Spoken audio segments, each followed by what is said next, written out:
Alright guys, we're back on OrdoAirsoft. So we've been playing Airsoft for about 8 years, maybe 10 years. So we've ran into a couple problems. So what we decided to build today is our ideal gun, which kind of solves like all these problems that we've been having.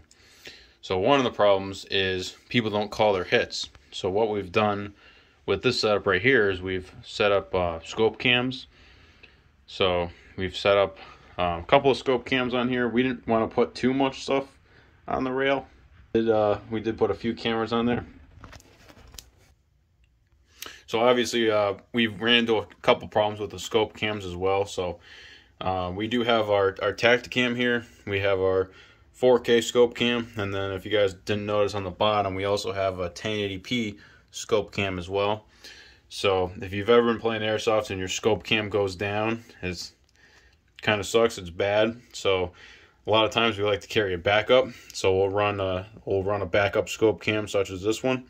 But a lot of times this backup cam will go down as well. So when the backup cam goes down, you got to have a third tertiary camera down here. So we like to have all of them recording at once. Typically we'll have them all on the gun, because you never want to miss out on that ultimate shot that you're taking. So typically we'll only run one suppressor, such as this one. Gives good sound reduction. There has been a couple occasions at several Milsim events where we do run more than one suppressor. But if we do have a couple of problems, we do like to keep a couple extra suppressors in your pocket.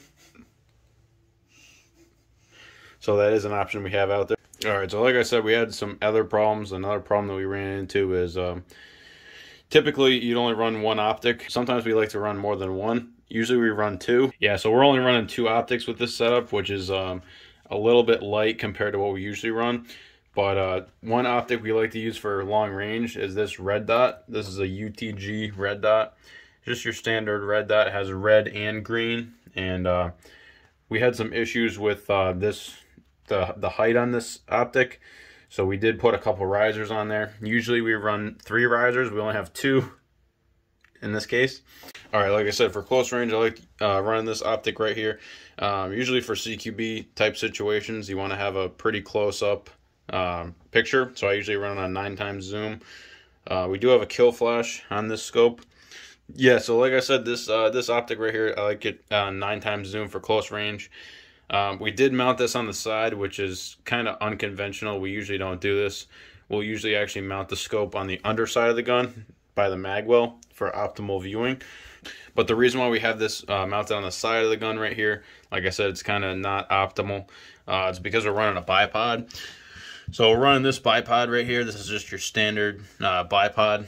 Usually we don't run this, but since we are going CQB, we do want to have the bipod on there. But since it is CQB, we want to have the bipod on there. We are running a vertical grip. Now, typically with these vertical grips, we'll have a bigger grip than this, but with this one, we decided to go minimalist, and we'll go with just the standard. It's kind of a broomstick one, but it's shorter.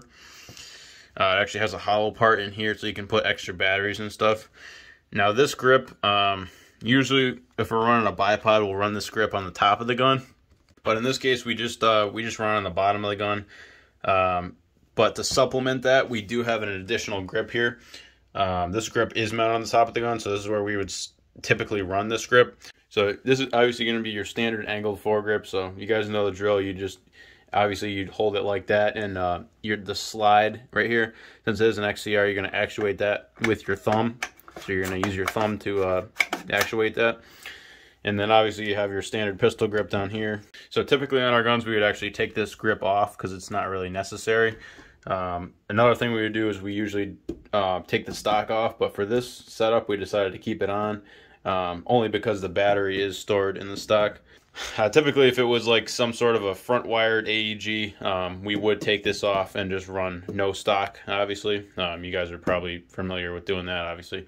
One thing also, you want to have your rail cover right here, because obviously, like, one hand is going to be gripping it right here, and then your cheek weld is obviously going to be like on the center line of the top rail, just where it would typically be. So yeah, that's typically our setup. Like I said, we do run 3 cameras. just for optimal, just in case two of them go down, you want to have a third one. We're thinking about adding another camera, possibly on this side, but we kind of got to free up some space. There is a lot of rail spaces being taken up here, but we do have this secondary side over here that we're probably gonna load up as well. We might run a second scope, maybe even a 10 times just for CQB purposes.